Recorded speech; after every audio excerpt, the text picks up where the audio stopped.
Bonjour à tous, soyez les bienvenus pour cette deuxième vidéo de pulsation après celle du mois de janvier. L'objectif de cette vidéo, c'est bien sûr de répondre à vos questions, de vous tenir informé de ce qui va se passer et des évolutions à venir pour les HPMS. Alors déjà, on va prendre les questions. Il y en a eu plusieurs, soyons clairs. Je ne vais pas répondre à toutes les questions une par une. Il y en a quelques-unes que j'ai pris à part pour pouvoir y répondre ou vous dire, je n'ai pas automatiquement de réponse, mais j'essaierai de vous en donner.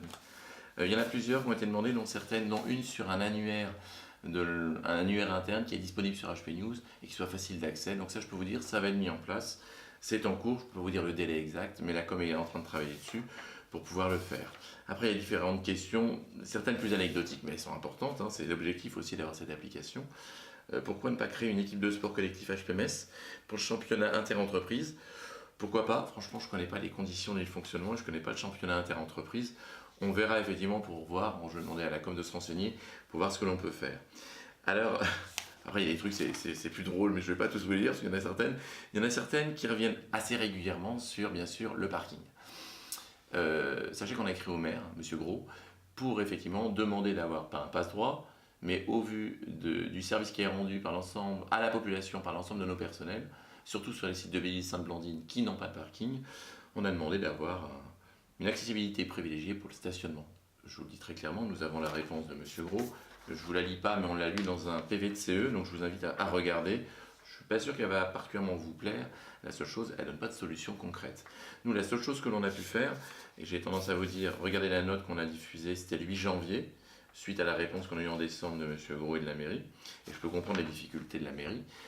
On a libéré 15 places de parking, qui étaient les box qui étaient sur le site de Sainte-Marie, qui étaient encombrés de tout et n'importe quoi. Tout a été vidé. Je remercie le service maintenance et logistique qui a travaillé là-dessus. 15 places ont été libérées pour pouvoir les proposer au personnel de la DG, de Belle-Île et de Sainte-Blandine, pour que ce soit un peu moins loin. Aujourd'hui, c'est la seule solution que l'on ait. On travaille sur d'autres solutions pour avoir d'autres capacités sur le cœur de Metz. Aujourd'hui, malheureusement, ce n'est pas le cas. Après, d'autres questions qui viennent très régulièrement, ça concerne l'Arlésienne de l'informatisation du circuit d'anesthésie. C'est en cours, je signe la semaine prochaine le contrat, je peux d'ores et déjà vous dire que la société qui est retenue c'est Evolucare, avec deux logiciels, OPSIM et Reassist. Reassist c'est pour la REA-USC, OPSIM c'est pour la consultation, anesthésique bien entendu, le bloc opératoire, et quand je dis bloc opératoire, ce qu'on appelle le PEROS, la salle d'op et la SSPI. Des personnes effectivement ont été détachées de leurs fonctions pour pouvoir travailler dessus avec les anesthésistes, et puis ça va se mettre en place. Ça devrait commencer concrètement à partir, donc signature des contrats semaine prochaine, tout ce qui est paramétrage, création des serveurs à partir du mois de mai. Juin, on va commencer les paramétrages. L'objectif, c'est pour toute la partie pré-anesthésique, bloc opératoire SSPI, avoir terminé et déployé pour novembre-décembre, et après REA-USC pour le premier trimestre de l'année prochaine. On a beaucoup de questions aussi sur la partie travaux. Alors, vous pourriez nous poser des questions sur travaux tous les jours, ça ne va pas arrêter de bouger, ça va être du non-stop. Je vous invite tous, comme je l'ai dit aussi à tous les médecins, à télécharger l'application. Il y a des interventions jour, nuit, week-end. La semaine dernière, on a coupé la fibre entre 1h du matin et 3h du matin pour la ressouder. On ne pourra pas vous communiquer par des notes internes, on ne pourra pas le dire à tout le monde. Le meilleur moyen, c'est d'avoir l'application sur son téléphone, dans sa poche ou chez soi, pour permettre, avec toujours HP News, d'avoir effectivement les informations et les notifications. Vous avez d'ores et déjà, pour les 2 mois à venir, jour par jour, l'ensemble des travaux. Il y a des déménagements de bureaux, il y a des échelles de secours, des escaliers de secours qui vont être enlevés, des escaliers provisoires qui vont être mis sur la façade. Vous avez vu le parking qui a été fortement modifié sur Schumann. Téléchargez l'application, c'est là que vous avez le plus d'informations. Sur le site internet, il y a le site des travaux, mais comme c'est accessible plus de l'extérieur, on est moins précis. Là où il y a plus de précision, c'est sur l'application. Donc les travaux ont commencé, ça va s'accentuer. Vous avez vu déjà les premiers terrassements en train de se faire, ceux pour les 2 mois qui viennent. Ensuite, vous allez avoir les grues qui vont arriver et pas mal de modifications, ainsi que des bureaux qui sont déplacés. Ceux qui connaissent un peu la cour logistique, surtout la maintenance, les achats, eux ont été contraints de déménager. Ce qu'on appelle les bungalows vont être détruits prochainement et ont été relocalisés. Mais ça va être un travail continu. Une question qui revient souvent, c'est la crèche. Alors, ça ne va pas être non plus une arlésienne, la crèche, on va être assez vite positionné. La crèche aujourd'hui, pour des questions économiques, c'est un budget de l'ordre de 1 million à 1,5 million à 2 millions d'euros. On n'a pas les moyens. L'année a été très compliquée, l'année 2017, je reparlerai en deuxième partie d'intervention. On n'a pas les moyens de se le payer et tout l'argent que l'on a, je le mets à disposition principalement des investissements pour vous, voire des recrutements. Mais ce qui n'est pas indispensable, aujourd'hui, on fait une croix dessus, c'est non. La priorité, c'est le fonctionnement, la capacité à prendre en charge les patients. Le reste, même si c'est toujours important, il y a des priorités qu'on doit gérer. Comme on n'a pas la capacité de le financer nous-mêmes, on est en train de voir dernière solution possible avec un prestataire qui finance lui-même les travaux et le fonctionnement. On aura la réponse dans les 2 mois. Prochaine vidéo, je ne vais pas faire du teasing, mais je vous le dis quand même. Prochaine vidéo, soit je vous annoncerai que la crèche, oui, mais avec un autre prestataire, soit je vous dirai la crèche, non. On arrête définitivement, c'est jamais vrai.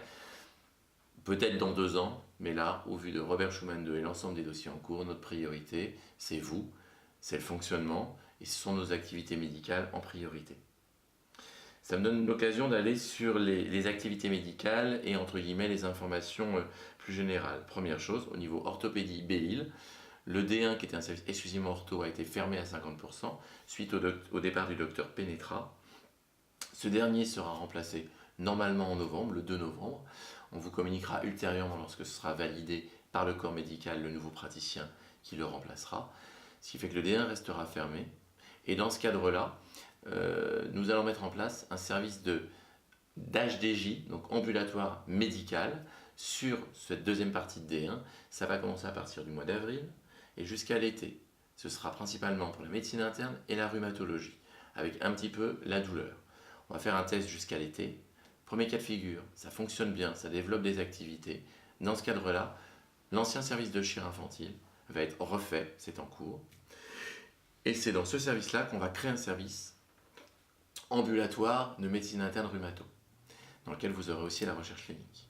Ce service-là, ça nous permet de le préconfigurer pour après le transférer sur le site de Robert Schuman dans la même configuration que Robert Schuman actuellement. Ça, c'est le deuxième point après l'ortho, l'HDJ de médecine. Troisième point, la radiologie. La radiologie va beaucoup changer. Aujourd'hui, c'est plutôt Celodim qui porte les investissements de l'HPMS pour des questions économiques et de compétences. Donc Celodim, c'est la structure de radio du site de Schuman. Une des salles de Belle-Île qui a un bel âge, elle est de 89. Donc il est temps de la changer après quasiment 20 ans de service. Il est même urgent de la changer. Donc cette salle va être changée. C'est un investissement de 360 000 € porté par Celodim. Donc ça commence au mois d'avril, donc c'est une bonne chose. Les travaux vont débuter, une note a été diffusée, vous avez été diffusé. Les travaux vont commencer le 20 avril et vont se terminer le 27 mai. L'impact est sur les 2 salles de radio. Il y en a une qui sera fermée pendant cette période. Donc réduction de la prise en charge des patients externes qui seront plus pris en charge sur Schuman ou bien sur Saint-Thibault, si nécessaire, sachant que Saint-Thibault ne fait que l'image en couple. Là, on parle d'imagerie conventionnelle. Après, vous aurez une nouvelle table capteur plan qui répondra à tous les besoins. Autre point au niveau de l'imagerie, l'IRM. L'IRM de Celodim sur Schuman va être remplacé cet été. Le remplacement va commencer fin juillet et va se prolonger jusqu'au 20 août. Donc une nouvelle grue va arriver pour enlever l'ancienne IRM et mettre en place le nouveau. Pendant cette période-là, nous n'aurons plus d'IRM. Donc nous allons nous organiser pour la prise en charge des patients pour permettre d'avoir pour les praticiens et pour vous tous des images qui soient toujours en temps réel disponibles sur le PACS. Par contre, on travaillera avec nos partenaires, que ce soit Claude Bernard et Saint-Thibault, pour pouvoir répondre aux besoins. Après, un nouvel IRM sera installé et permettra effectivement d'avoir d'autres évolutions de prise en charge et surtout sur la prise en charge au niveau de la cancérologie qui sera très très importante. Voilà globalement sur les points les plus importants. Non, le dernier point c'est l'HAD et la douleur. Nous modifions nos modes de prise en charge au niveau de l'HAD. Pourquoi? Je tiens à remercier vraiment tout le travail qui a été fait par l'ensemble de l'équipe d'HAD, que ce soit administratif, les paramédicaux, les médecins. On a développé beaucoup d'activités et ça a été beaucoup de changements. On s'en rend pas beaucoup compte parfois au niveau de l'HAD sur ces derniers mois. Ils ont développé depuis le mois d'août une nouvelle activité, la partie obstétrique, en partenariat avec le CHR et Claude Bernard pour la prise en charge des patientes en antépartum et en postpartum.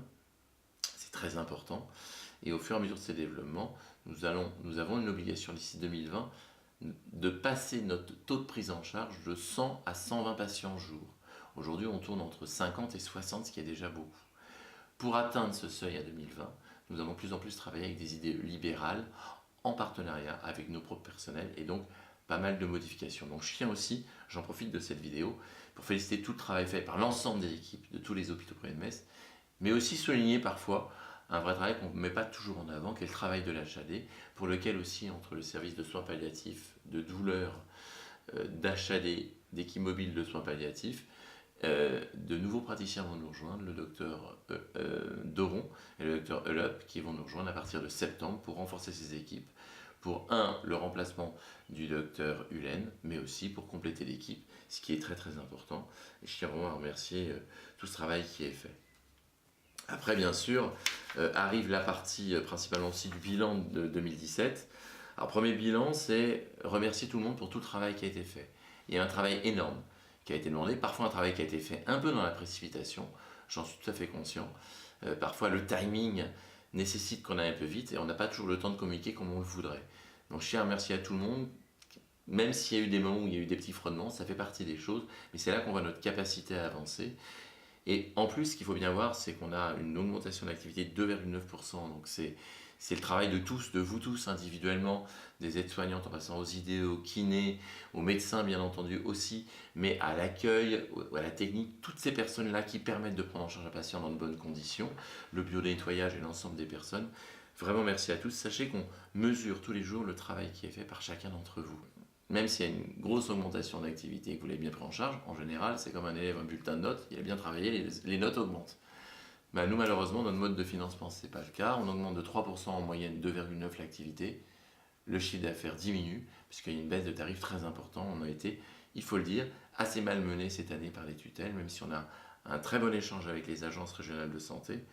Pour autant, notre chiffre d'affaires est en baisse de 0,3%, ce qui fait qu'on termine l'année sur un déficit quasiment à l'équilibre. On est à moins 7 000 euros.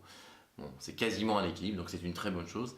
Et je tiens à vous remercier parce que s'il n'y avait pas eu cette augmentation d'activité, on aurait terminé à moins 2, moins 3 millions. Vous avez fait un inventaire très exhaustif. Vous savez que les années antérieures, on ne comptait pas tous les services pour l'inventaire de fin d'année. Cette année, on vous a demandé à tous de bien compter tout ce que vous aviez dans tous vos arsenaux de rangement, du laboratoire en passant par la radio, les blocs, les étages. Ça a été très bien fait. Ça a permis effectivement de valoriser, parce que tout ce que vous avez compté, on l'a compté en euros, comme si c'était l'argent qu'on n'avait pas dépensé. Ça a permis d'avoir un inventaire valorisé de plus de 1,2 million en plus. Donc ça a permis d'améliorer le résultat de cette année, mais pas suffisamment. Si malgré tout, en plus, vous n'aviez pas fait ce travail d'inventaire, nous aurions été à moins 1,207 million. Mais malgré tout, le résultat est là, il est négatif. Donc ça ne reflète pas tout le travail que vous avez fait. Ça ne reflète pas tout le travail aussi qu'on fait, l'encadrement, l'ensemble des personnes qui travaillent avec vous. Ça ne veut pas dire que l'année prochaine, en 2018, il n'y aura pas d'intéressement. Parce qu'on a pas mal d'activités qu'on a mis en place pour permettre ce travail-là. On va augmenter le prix des chambres particulières. On a validé avec les mutuelles l'augmentation du prix des chambres particulières. Ça ne coûtera rien pour nous, rien aux patients parce que c'est les mutuelles qui vont payer, mais ça va rapporter 200 à 300 000 euros de plus. Et grâce à ça, j'espère que l'année prochaine, la vidéo sera différente et que j'aurai la capacité à vous dire ce coup-ci l'intéressement effectivement est déclenché comme l'année dernière. Après, effectivement, il y a les projections pour l'année 2018, il y a le travail qu'on fait en interne et certaines choses que vous n'avez pas encore vues et que vous allez voir venir pour permettre effectivement d'atteindre les résultats et de pouvoir vous redonner le fruit et maintenir aussi nos emplois. Parce qu'on travaille, 1, pour les patients, 2, pour vous, pour notre pérennité et maintenir nos emplois. Ce qu'on a toujours réussi à faire, contrairement à d'autres structures. Malgré tout, quand on regarde les annonces qui ont été faites ministérielles et ce qui est passé sur le journal officiel, l'année 2018, on nous annonce une baisse de nos tarifs de 2,7%. Soyez-en sûrs, on travaille pour que ça n'arrive pas à 2,7% de baisse des tarifs chez nous. On commence l'année avec 3 millions de moins globalement. Donc, ne soyez pas surpris, vous allez voir une tribune dans la presse nationale, passée, signée par votre président de CME, monsieur le docteur Mario, ainsi par notre président du conseil d'administration, Pierre Batch, avec l'ensemble des gros établissements nationaux, Saint-Joseph, Paris, Marseille et d'autres établissements. Les 26 plus gros établissements font signer cette tribune pour interpeller notre ministère. Principalement, l'orientation, c'est quoi ? On rend un service énorme à la population, on est très efficient, il n'y a pas de raison que nous ayons une baisse des tarifs de 2,7% quand le privé lucratif a moins 0,9% et quand les publics ont moins 1,2%. On estime qu'il y a un traitement différencié injuste et on veut effectivement que ce soit revu. Après, il est aussi important de parler des EHPAD. Les EHPAD ont aussi beaucoup travaillé. Donc il y a un gros travail, je tiens à le souligner, parce qu'il y a eu aussi plusieurs mouvements nationaux sur les EHPAD. Le travail en EHPAD est très dur, très très dur, sous-financé par les tutelles. Là aussi, il y a pas mal d'actions qu'on mène au niveau national pour pouvoir avoir plus de postes ouverts. Autant en sanitaire, on a plus de latitude de mettre une infirmière et une soignante, autant en EHPAD, on a un nombre d'équivalents temps plein et on n'a pas le droit de dépasser. Donc je tiens à souligner ce qui a été fait et en parallèle de ça, à vous annoncer que notre réseau d'EHPAD, qui comporte 3 EHPAD dont nous sommes entre guillemets propriétaires, Sainte-Claire, Sainte-Marie, et nous sommes propriétaires de l'immobilier de l'EHPAD Val-de-Seille à Marly, plus d'autres EHPAD qui sont effectivement partenaires, Saint-Joseph, Sainte-Chrétienne, La Vaquinière, l'ensemble de ces 6 EHPAD et voire d'autres, maintenant créent un réseau, mais on ne souhaitait pas l'appeler HPMS. Donc vous allez voir à la fin du mois d'avril, un nouveau logo, comme on a pour la HAD, avec un propre réseau qui va se développer, le logo, un nom, un slogan, pour pouvoir fédérer aussi ces équipes. Et nos EHPAD, on y tient, ils prennent très bien en charge les personnes âgées, et en lien avec l'ensemble des équipes médicales de Sainte-Blandine, entre autres, mais pas que. Et on souhaite les mettre en avant, et on continue à travailler avec l'appui de la Fondation pour les aider. Félicitations à tous pour le travail effectué. Je tiens vraiment à vous remercier. Et pour le suivi des travaux, chose importante, téléchargez l'application, vous aurez les notifications et les événements jour, nuit, week-end qui se passent. Vraiment merci à tous. Envoyez-moi vos questions, vos suggestions aussi, même si souvent vous les passez avec vos responsables. On les a, mais c'est bien les avoir et on fera en sorte d'y répondre. Mais comme vous l'avez vu aujourd'hui, on regroupe 10 questions en une pour y répondre. Merci à tous et à bientôt.